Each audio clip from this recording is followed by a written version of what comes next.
Urania. No le habían hecho un favor sus padres. Su nombre daba la idea de un planeta, de un mineral, de todo, salvo de la mujer espigada y de rasgos finos, tez bruñida y grandes ojos oscuros, algo tristes, que le devolvía el espejo. Urania. Vaya ocurrencia. Felizmente ya nadie la llamaba así, sino Uri, Miss Cabral, Mrs. Cabral o Dr. Cabral. Que ella recordara, desde que salió de Santo Domingo, ni en Adrian, ni en Boston, ni en Washington, D.C., ni en New York, nadie había vuelto a llamarla Adriana, como antes en su casa y en el colegio Santo Domingo, donde las sisters y sus compañeras pronunciaban correctísimamente el disparatado nombre que le infligieron al nacer.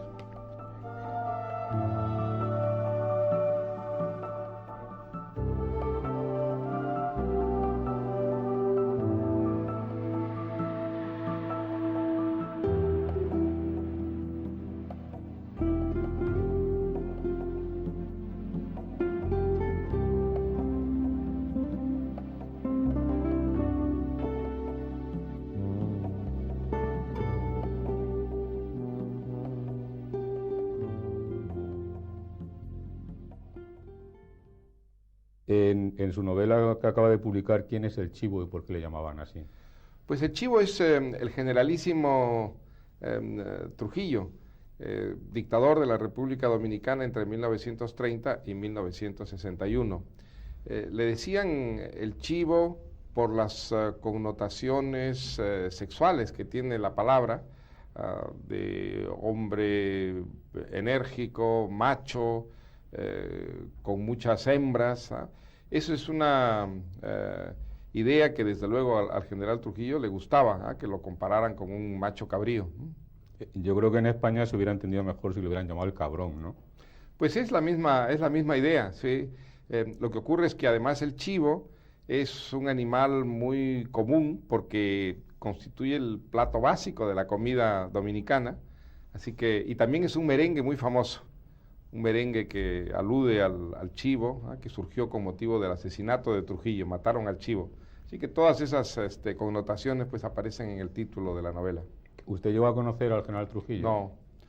No, pero cuando yo era joven, cuando era estudiante, pues la figura de Trujillo era como la figura emblemática del dictador latinoamericano. Era una época en que había muchas dictaduras por toda América Latina, y probablemente quien personificaba mejor el fenómeno de la dictadura era el dictador dominicano, ¿no? ¿Cuándo se interesa usted por la historia para hacer la novela? Pues el año 1975. Yo estuve varios meses en la República Dominicana con motivo de una película, y allí oí y leí muchas cosas sobre Trujillo, sobre el personaje, sobre lo que fue esta dictadura, por una parte sangrienta, por otra parte extravagante. Y la verdad que fue allí, en esa circunstancia, que tuve por primera vez la idea de esta novela. Desde esa época, bueno, leí muchas cosas y seguí dándole vueltas, enriqueciendo un poco el proyecto, hasta que hace 3 años comencé a trabajar en el libro. Yo creo, en contra de lo que le han preguntado esta mañana en la rueda de prensa, a mí me da la impresión que el presidente Balaguer se engrandece en su libro a partir del asesinato de Trujillo. A mí me ha recordado un poco el Claudio de Robert Graves, que era el tonto, aparentemente, la persona inútil, y parece que en ese momento él se engrandece, realmente se cree el papel de presidente de la República. Bueno, digamos, es lo misterioso del personaje, que hasta el año 1961, es decir, hasta que matan a Trujillo, él se las arregla para no parecerle nunca a Trujillo alguien que podía hacerle sombra. Por eso es que nunca cayó en desgracia. Otros colaboradores de Trujillo cayeron en desgracia, fueron apartados, porque en algún momento Trujillo sintió que había en ellos una ambición que le pareció una amenaza, ¿no? En cambio, Balaguer jamás. Balaguer le pareció siempre un colaborador eficiente, pero benigno por lo pequeño, lo anodino, e incluso lo dijo, que él había hecho a Balaguer presidente pelele los últimos años de su gobierno, porque Balaguer era alguien que carecía de ambiciones, ¿no? Algo que no era verdad. Después se demostró que tenía muchas ambiciones y que esa benignidad era en realidad una estrategia de supervivencia, ¿no? Incluso en la novela se sugiere que él está implicado en el asesinato. Bueno, es una de las incógnitas. Nadie ha podido probar que él estaba informado, aunque hay rumores de que sí lo estaba. Se dice incluso que su médico particular, que sí estaba en la conspiración, había sido el intermediario entre los conjurados y Balaguer, pero él lo niega. Eso me lo negó a mí y lo ha negado siempre. Dice que no estuvo informado. Es una incógnita, pues, que en algún momento se desvelará, ¿no? ¿Alguno de los asesinos vive todavía? Uno solo. ¿Y se han Todos los entrevistado? otros fueron asesinados y de una manera trágica, terrible. Pero vive Antonio Inver, Sí. que es un general, sí, con él he tenido hasta 2 conversaciones. Él es un hombre muy parco, muy sobrio, pero sin embargo me recibió y muchos de los datos, digamos, de detalles sobre la conjura, los recogí de boca del general Inver. Sí. Hablando del maligno en este caso, le voy a hacer una pregunta en 2 partes. ¿Por qué apoyó usted primero la Revolución Cubana? Pues porque cuando yo era joven parecía que la solución de los grandes problemas sociales, económicos, era el socialismo. La idea que teníamos del socialismo en mi generación no era la idea del socialismo real, del socialismo tal como existía en la Unión Soviética o en China popular, ¿no? Era una idea más bien utópica, idílica, de una sociedad donde no había lucro, donde no había interés personal, donde se actuaba, se trabajaba más bien por un ideal generoso, solidario. Y entonces la Revolución Cubana pareció, creo que era una ingenuidad, porque desde el principio hubo muchos síntomas de que no era eso, pero pareció encarnar ese ideal. Y creo que esa fue la razón del inmenso apoyo que tuvo en toda América Latina, bueno, en el mundo entero en cierta forma, sobre todo en el medio intelectual, artístico, ¿no? ¿Y en qué momento se dio usted cuenta de que Castro era un dictador? ¿El caso Padilla? No, mucho antes. En realidad, a partir de mediados de los años 60, donde yo, como creo otras personas, pues empezamos a advertir una serie de síntomas en Cuba de autoritarismo, de un socialismo que se acercaba cada vez más al modelo autoritario de la Unión Soviética y que se alejaba cada vez más de ese modelo, diríamos, de socialismo democrático, libertario, que quisimos ver en Cuba, ¿no?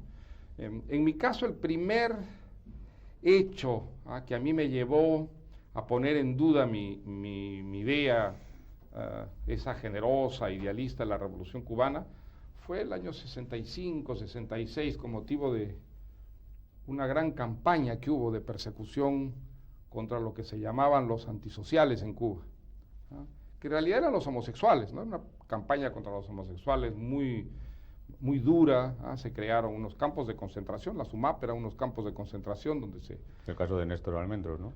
Bueno, Néstor Almendros salió, ¿no? Pero otros no salieron, se quedaron allí y fueron confinados en campos de concentración, y allí cayeron muchos revolucionarios, artistas, pintores, actores. Fue para mí la primera experiencia que me llevó a preguntarme si realmente lo que nosotros creíamos y decíamos de Cuba era lo que realmente ocurría, ¿no? O sea que fue un proceso que desde luego culminó en el caso Padilla, ¿no? ¿Qué le parece que amigos suyos como Gabriel García Márquez o Carlos Fuentes sigan apoyando la Revolución Cubana? Pues desde luego me parece muy mal. Creo que no es el caso de Carlos Fuentes, ¿no? Carlos Fuentes tiene una simpatía, pero es una simpatía más o menos, sí. Me lo contó a mí en este programa. Porque me ha parecido que él ha mantenido algunas veces unas ciertas actitudes críticas. Lo de García Márquez, pues me parece una actitud incomprensible, ¿no?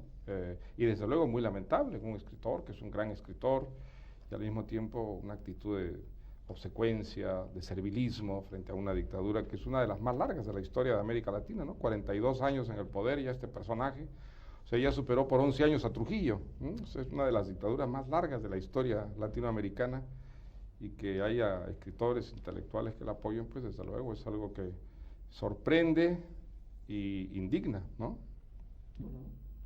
El domingo pasado escribió usted un artículo en El País que tituló España va bien. ¿Por qué España va bien?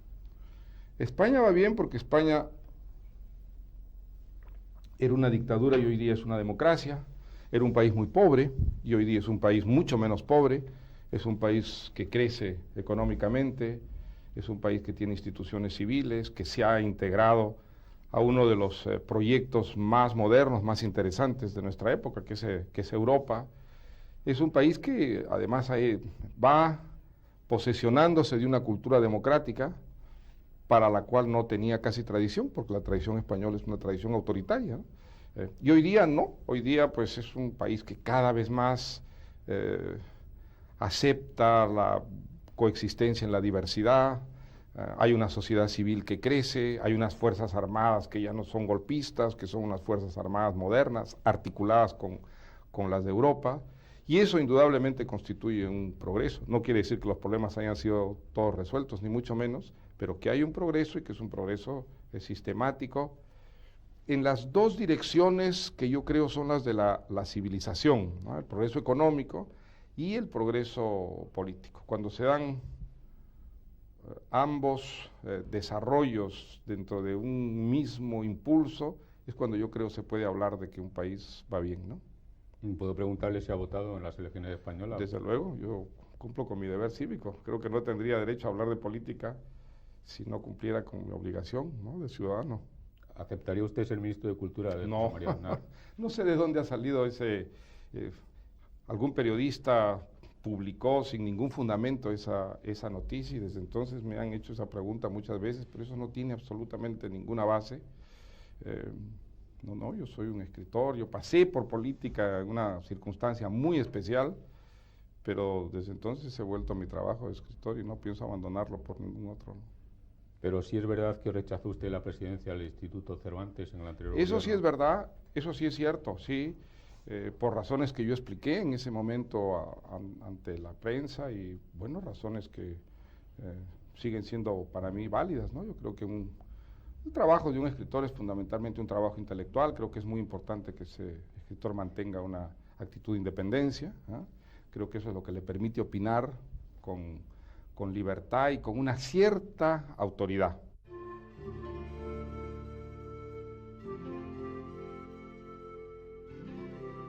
La besa en la mejilla varias